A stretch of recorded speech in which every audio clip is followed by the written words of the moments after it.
Selamat pagi, Sugeng Enjing, Flonbon. Jumpa lagi dengan Mbak Melati dari Jawa Timur. Mudah-mudahan semua sehat, tetap jaga prokes, jaga imun, jaga bahagianya agar kita sehat selalu. Mau sarapan? Sambil sarapan ya, sambil ngopi. Apa ya? Sambil sarapan kita sambil ngobrol yuk. Oke, ngobrol apa ya? Yang lagi viral.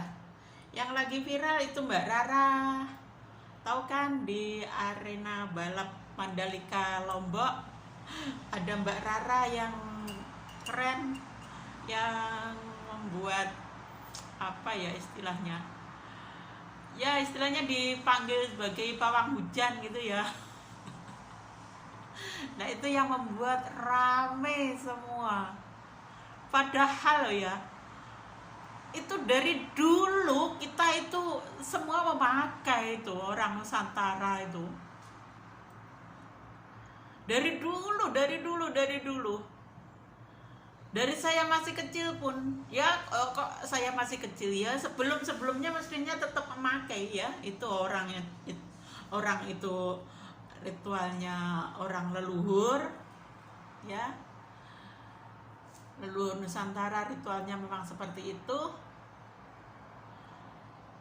Nah, di ajaran Islam pun juga ada.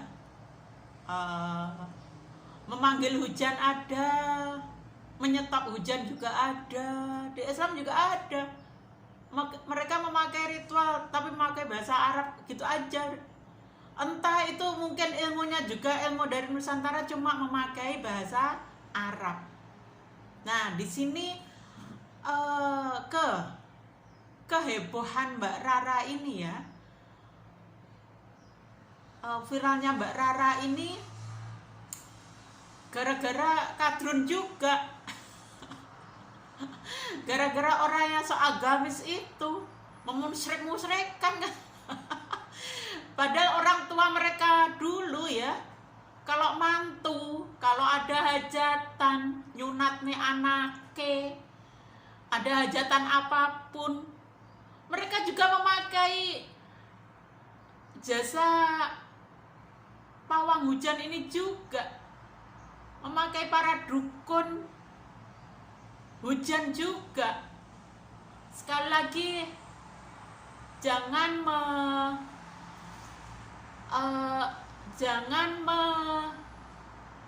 menegatifkan, memberi stempel dukun itu negatif lagi.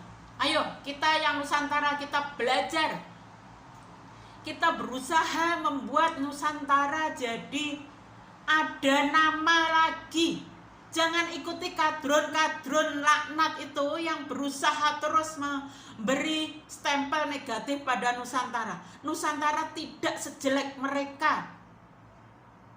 Mereka itu ajarannya itu meniru Nusantara yang baik-baik. Enggak, maksudnya meniru Nusantara. Nusantara sudah baik banget ya. Jadi ajaran Nusantara itu diambil,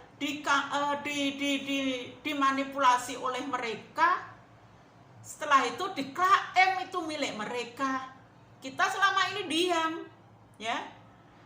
Diam, Pak Momong Nusantara diam. Karena Pak Momong Nusantara mau melihat ajaran luar itu bagaimana terhadap Nusantara bisa membuat jaya atau tidak gitu.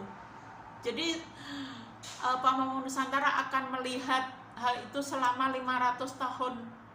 Pak Momong Nusantara akan diem di tempatnya ya selama 500 tahun. Lah ini sudah datang waktunya ini. Makanya semua bergerak, semua yang bau Nusantara tiba-tiba muncul. peninggalan-peninggalan zaman purba itu tiba-tiba muncul candi yang besar-besar yang melebihi Borobudur juga. Tiba-tiba muncul. Itulah kehebatan Nusantara.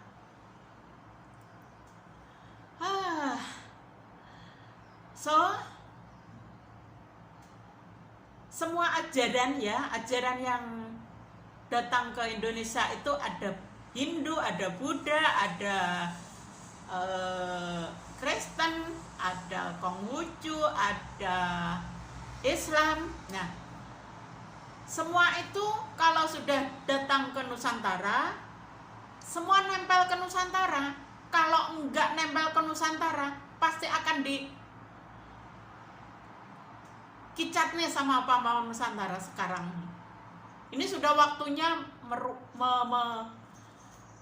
menghilangkan ajaran yang luar, yang sesat-sesat, yang tidak mau nempel dengan Nusantara. Karena sekali lagi ajaran Nusantara itu sudah sangat bagus sebelum ajaran-ajaran itu datang ke Nusantara. Jadi sekarang ini kalau memang Hindu, ya harus Hindu Nusantara, bukan Hindu India. Kalau mau Buddha, ya Buddha Nusantara, bukan Buddha Cina. Kalau mau Kristen, ya Kristen Nusantara, jangan Kristen Yahudi.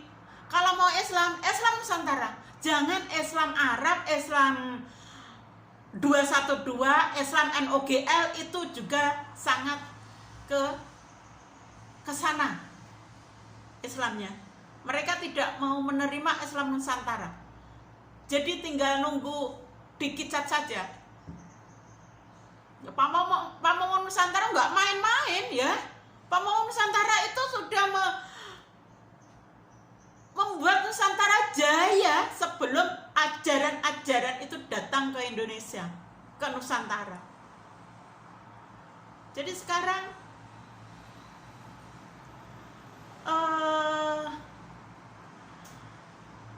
Islam Nusantara misal, ya Islam yang mau menghormati ajaran orang lain, tidak berusaha menegatifkan ajaran leluhur Nusantara, masih menggunakan budaya-budaya Nusantara. Islam yang tidak merasa bahwa mereka paling benar, masih bisa menyadari bahwa ajaran yang lain itu juga benar bagi pengikutnya dan benar juga memang bagi Tuhan, ya, karena semua sama menuju ke satu Tuhan. Cuma caranya saja yang berbeda. Ada yang caranya misal tujuannya itu, jadi tujuannya satu, ke Tuhan satu. Semua agama, 4.000 lebih agama yang ada di dunia ini semua menuju ke Tuhan yang satu. Memang Tuhan itu cuma satu. Jadi kembali ke Islam Nusantara.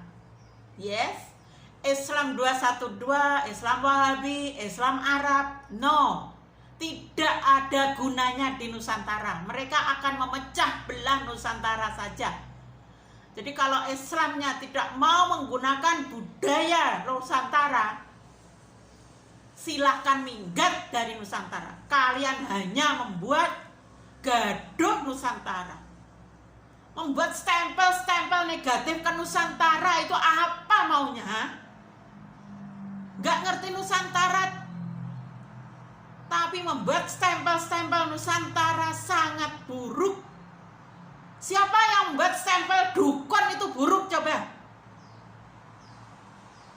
keluar dari Nusantara. Dukun itu ya, kalau zaman sekarang itu vokabnya diganti dengan ahli, orang yang benar-benar ahli di bidangnya. Itu dukun, pret, ya, paham ya pret? Islam Nusantara kalau nggak kenal dukun berarti bukan Islam Nusantara. Islam Nusantara nggak usah ikut-ikutan orang-orang yang berusaha membuat stempel negatif semua yang dipunyai Nusantara. Itu Islam Nusantara. Dan yang nggak suka Islam Nusantara ya seperti Rizik, yang juga ternyata juga cabul. Dukun itu di stigma negatif dengan kata dukun cabul. Apa-apaan coba? Yang memberi stigma itu siapa juga? Padahal semua profesi telah ada yang cabul. Lah itu si Rizik itu aja cabul. Kira-kira masuk akal nggak? Pak Momong Nusantara membuat Rizik kesurupan seperti itu. Pak Momong Nusantara membuat sutat-sutat yang tidak cinta Nusantara kesurupan. Tiba-tiba menghamili santri, memperkosa santri. Itu kalau nggak kesurupan, nggak mungkin. Ya, yang namanya guru itu punya akhlak yang luar biasa.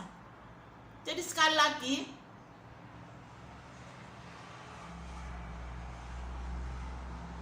jangan jadi Hindu yang Hindu India. Jangan jadi Buddha Cina. Jangan jadi Kristen Yahudi. Jangan jadi Islam Arab. Semua harus Nusantara. Hindu Nusantara, Buddha Nusantara, Kristen Nusantara, Konghucu Nusantara, Islam Nusantara. Nggak jadi sarapan nanti. Oke, terima kasih telah menemani saya ngobrol. Saya mau lanjutkan untuk ngopinya. Mohon maaf. Tetap semangat untuk melestarikan Nusantara kita agar jati diri bangsa kita tidak terjajah lagi. Kita sangat-sangat terjajah selama ini. Ya. Dalam bidang bisnis kita dijajah oleh Cina. Dalam bidang ideologi keyakinan kita dijajah oleh Arab. Dalam bidang tata negara kita dijajah oleh Eropa. Kita punya apa coba? Kalau kita sendiri orang Nusantara tidak mau menyadari keberadaan kita sebagai orang Nusantara, kita nggak punya apa-apa lagi. Semua dijajah oleh ketiga bangsa itu. Ya, sekarang sudah zaman rame-ramenya. Jadi orang Jawa kari separo katanya. Londo dan Cina kari sak jodoh. Arab gela-gelo. Entah itu apa maknanya coba. Mari semua semangat untuk melestarikan budaya, adat, tradisi, sejarah, dan spiritual Nusantara. Semangat semua. Terima kasih. Mohon maaf lahir dan batin. Pareng matur sembah nuwun, pareng.